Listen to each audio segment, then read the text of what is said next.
try to eat healthy. Like, I'm a type 1 diabetic, and a lot of people don't believe me when I say that. I think it's because I'm real slim. You know, it's kind of like hearing a really ugly dude tell you he got herpes.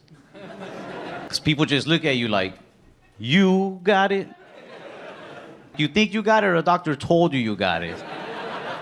Well, a doctor did tell me. I was diagnosed like at 6. And I had that same doctor up until I was 18, which is a long time to have one doctor. So when I left, I thought it'd be nice to leave him a review on his website. So who knows him better than I do, you know? I was like, this man was my doctor for the last 12 years. And I am still diabetic. 1 star.